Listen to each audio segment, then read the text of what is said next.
문제는 나이입니다. 나이. 노아는 노년기에 농사를 지으면서 살았습니다.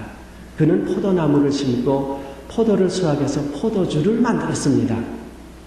포도주를 만드는 것까지는 좋았는데 어느 날 포도주를 너무 많이 마시고 정신이 없어서 벌거벗고 큰 대자로 누워서 잠을 잡니다.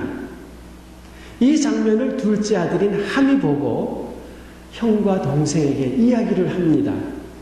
그러니까 형인 셈과 동생인 야벳은 옷을 들고 노아의 벌거벗은 모습을 보지 않으려고 뒷걸음질을 해서 가서 노아의 벌거벗은 모습을 덮어줍니다.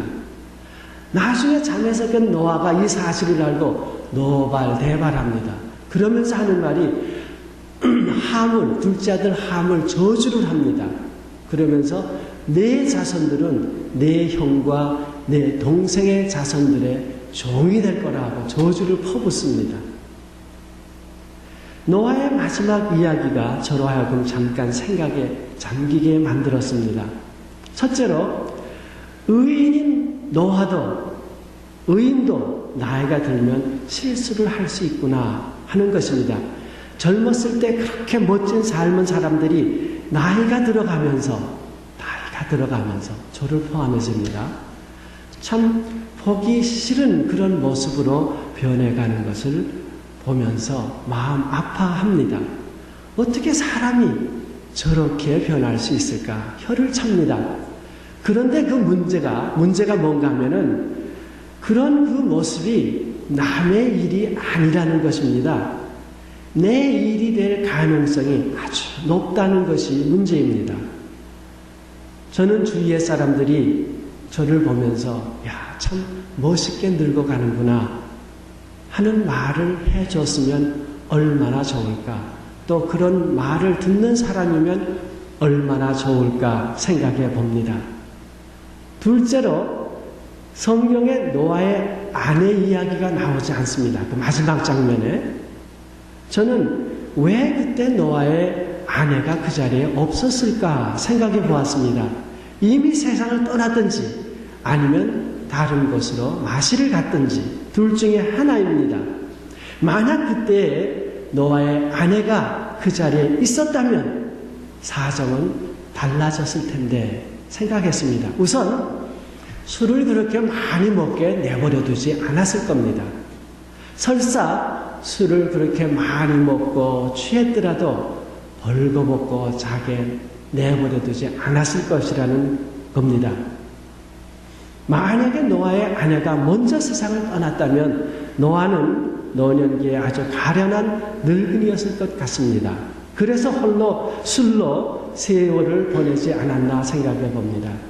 여기에 남자들은 아내를 하늘처럼 떠받들어야 하는 이유가 있는 것 같습니다.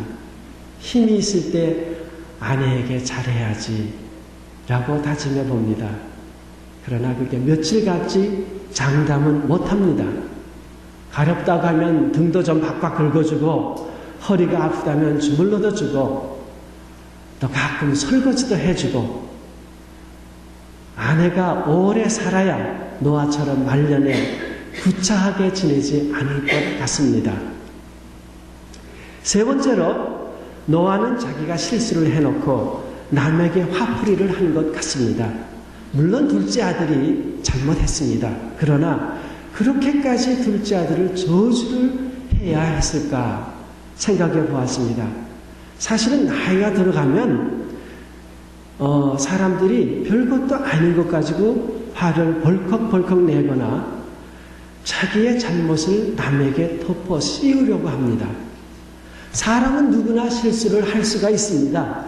그러나 그 실수의 뒤처리를 어떻게 하느냐에 따라서 그 사람의 인격이 나타나는 것 같습니다. 노아는 정말 멋진 삶을 살았습니다. 그런데 그 마지막 순간, 나이 든 그 순간에 한 번의 실수가 그 멋진 젊었을 때의 삶을 다 뒤집어 엎는 죽을 쓰는 그런 삶을 살았습니다. 정말 안타까운 일입니다. 세 번째 가정은 야곱의 가정입니다. 야곱의 가정은 성서에 나오는 가정 중에 제일 콩가루 집안 가정입니다. 야곱의 이야기를 하려면 날이 셉니다. 요즘 무슨 드라마가 재미있습니까? TV에. 빛과 그림자? 어떤 사람이 빛과 그림자가 그렇게 재미있다고 그래요. 그래서 저도 요즘 빛과 그림자를 보는데, 야곱의 가정 이야기에 비교하면 빛과 그림자는 저리 가라앉니다. 야곱의 가정사는 정말 흥미진진합니다. 인간의 온갖 그 인간 만사가 거기에 다 나옵니다. 정말 거짓말 안 보태고 야곱의 가정의 이야기를 읽으면 손에 땀을 줍니다. 그래서 이 야곱의 이야기를 다 하려면 최소한 5시간은 걸리는데 시계를 보니까 이제 10분 정도밖에 안 남았네요. 가정에 관계되지 않은 이야기는 다 건너뛰겠습니다. 그리고 다른 이야기들은 요점만 얘기하겠습니다. 야곱과 에사우는 이남성 쌍생아입니다. 그 둘은 뱃속에 붙어서 싸우면서 태어납니다. 자라서는 어머니 리브가와 야곱이 짜고 아버지 이삭을 속이고 에사우로부터 장자의 기득권을 뺐습니다. 에사우가 화가 나서 야곱을 죽이겠다고 펄펄 뛰니까 리브가는 야곱을 자기 오빠가 사는 하란으로 피난을 보냅니다. 야곱이 하란에서 제일 처음 만난 사람은 외삼촌 라반의 둘째 딸 라헬인데, 이 두 사람이 만나자마자 눈에서 불이 번쩍하고 튑니다. 아주 한 번에 사랑에 빠집니다. 야곱이 열심히 일을 하니까 라반이 묻습니다. 내가 너한테 싹쓸 얼마나 주면 되겠냐? 내가 그렇게 열심히 일을 하는데. 그러니까 야곱이 뭐라고 얘기를 하냐면은, 외삼촌의 둘째 딸인 라헬을 저의 아내로 주십시오. 그리고 대답을 해요.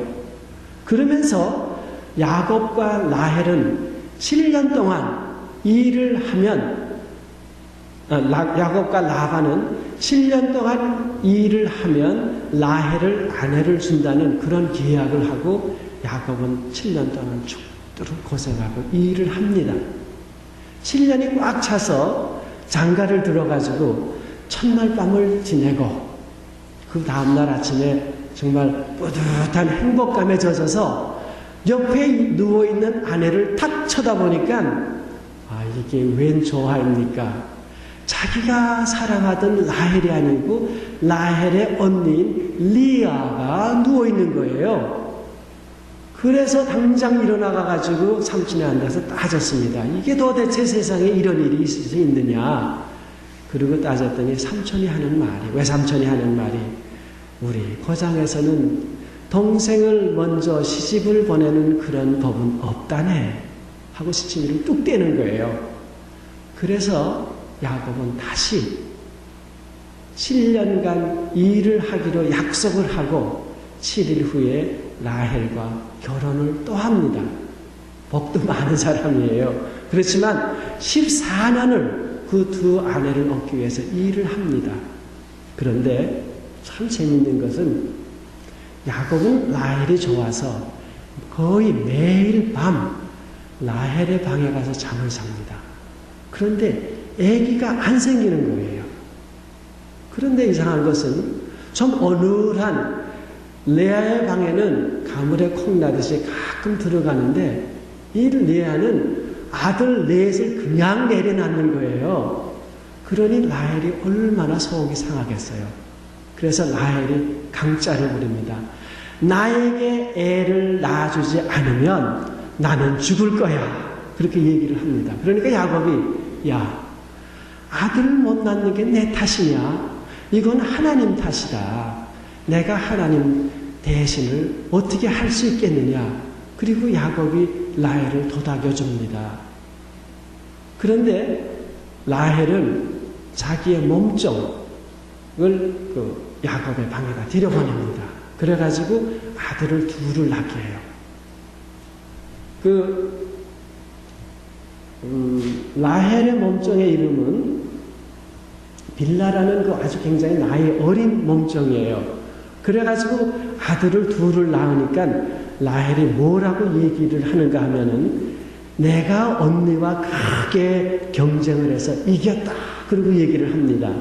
그러니까 레아는 이제 폐경기 와서 애를 못 낳을 줄 알았어요. 그래가지고 자기의 몸종 빌라를 신발을 야곱의 방에다 들여보내요.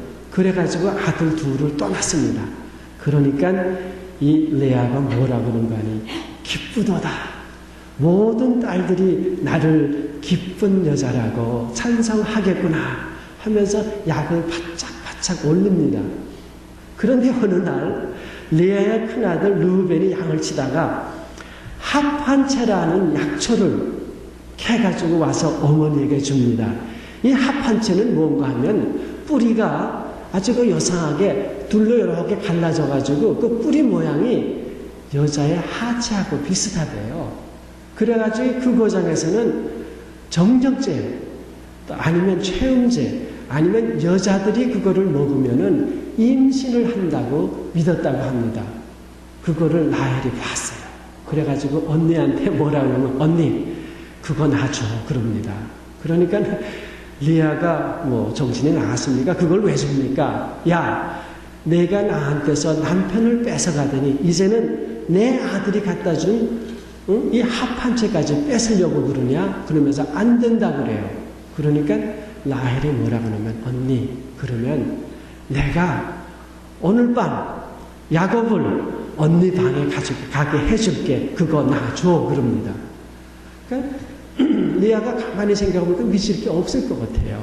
자기는 아들 넷 낳지요. 자기의 몸뚱이 또 둘을 낳았어요. 그러니까 자기는 꿀릴 게 없잖아요. 그러니까 그거를 라헬에 주고 밤마다 그리던